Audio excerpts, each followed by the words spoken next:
I am your guy, Kuya Guy. Pero bago si Ate Guy, meron munang isang my guy. He was the Philippines guy. Sino?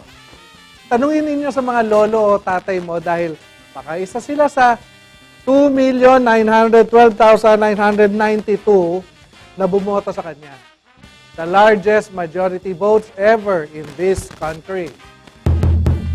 Bukod sa Magsaysay is my guy, nakilala din ang ating ikapitong Pangulong si Ramon Del Fierro Magsaysay Sr. sa kanyang jingle nung kumandidato siya sa pagkapangulo noong 1953 Philippine election. Nanalo siya bilang ikapitong Pangulo ng ating bansa. Actually, kapag nagbibilang tayo kung pang-ilan ang Pangulo ng ating bansa, ibinabase natin ito sa date kung kailan na-ratify ang Constitution ng Pilipinas mula kay Emilio Aguinaldo. Di ba nga sa pagdaan ng panahon ay nagbabago-bago ang ating konstitusyon, dagdagan mo pa dito ang mga pangulong nanalong muli at paulit-ulit. Si Marcos, di ba? Si Aguinaldo ang basihan natin bilang una sa order kung kailan nagsarili na ang ating bansa at nagkaroon ng isang leader na tinatawag na Pangulo. Sa case ni Magsaysay, overall ikapito siyang Pangulo pero pangatlo siya sa Third Republic.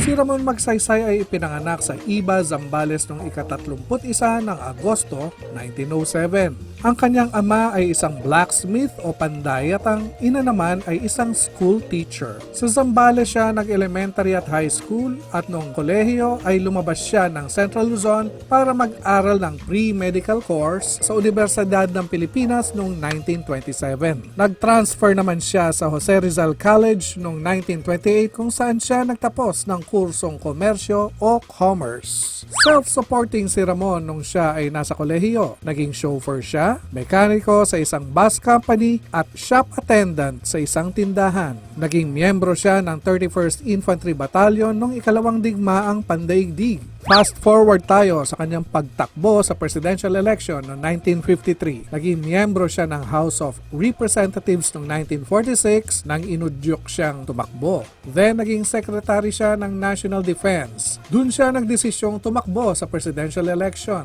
Panahon ni Elpidio Quirino ito na muling tumakbo kalaban si Ramon. On November 10, 1953, Ramon was elected president by the largest majority in the history of the country, 2,912,992 votes as against a vote of 1,313,991 for the incumbent President Elpidio Quirino at opisyal siyang umupo noong December 30 sa parehong taon. Pattern kasi tayo sa Amerika noon kung saan Nobyembre sa halip na Mayo ang eleksyon at Disyembre uupo kaysa sa Hunyo in present time. Well, until now naman, Nobyembre ang eleksyon sa Amerika. Barong ang sinuot niya nung siya ay tumakbo. Ang unang pangulong na lalong nagsuot ng barong Tagalog sa kanyang inauguration. Isa pang first kay Ramon, siya ang unang pangulong hindi dumaan sa pagkasenador. Gusto kong mag-focus nung nangampanya siya bilang Pangulo. Young, vigorous, active, blunt, honest, a man of the people or the masa, Magsaysay whose campaign slogan was Magsaysay is my guy, commanded a soul-stirring following among the masses and among the more enlightened classes as well. Hindi lang tagos sa puso, pati sa kaluluwa. All looked to him to pull the country out of the dirty swamps mula sa lugmok na kalagayan matapos ang gera. Ito kasi ang isyung mas pinagtuunan ng pansin ng mga Pilipino, isang basihan kung sino ang iboboto nila sa eleksyon. Ano ba ang ginawa ni Ramon at ganun na lang ang karisma niya sa eleksyon? During the election campaign, it was reported that people often came from far distances not only to see and hear him, but to touch him, as if there was a virtue in him which could be communicated. Sounds familiar ba? Yan ang mga ginaya ng mga tumatakbong opisyal ng bayan, ang lumapit sa masa para kunin ang kanilang loob na sila ang iboto. I-roll ko itong excerpt ng kanyang jingle na talaga namang tumatak sa lahat, ang Mambo Magsaysay, komposisyon ni Raul Manglapus at inareglo ni Rosita de la Vega da Rosa, ang kumanta din sa jingle na maririnig ninyo. Everywhere that you would look was a bandit or a crook. Peace and order was a joke till Magsaysay pumasok. That is why you will hear the people cry. Our democracy will die kung wala si Magsaysay. Mambo, mambo, Magsaysay. Mambo, mambo, wala si Magsaysay.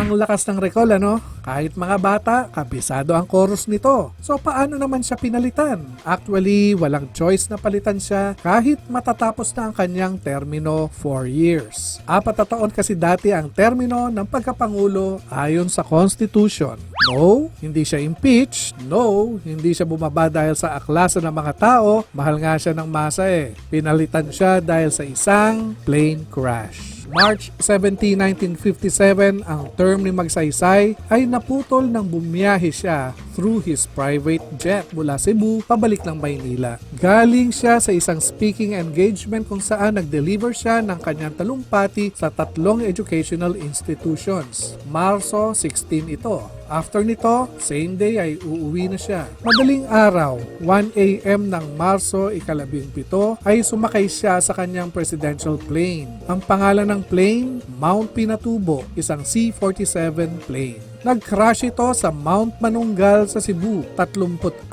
sa 56 ang namatay kasama si Ramon. Dahil wala pang breaking news at social media, hapon na nang ibinalita at nalaman ng buong sambayanan ang sinapit ni Pangulong Magsaysay. Umalili sa kanya ang kanyang vice-presidenteng si Carlos P. Garcia na naging Pangulo ng isa pang termino matapos palitan si Magsaysay. Sa funeral, estimated 2 million ang umattend sa libing ng idol of the masses noong March 31, 1957. Oh, kilala niyo na si Magsaysay. Pangilang presidente ng Pilipinas? Ang dito! Taga saan? Taga... Zambales! Excellent. Break muna tayo.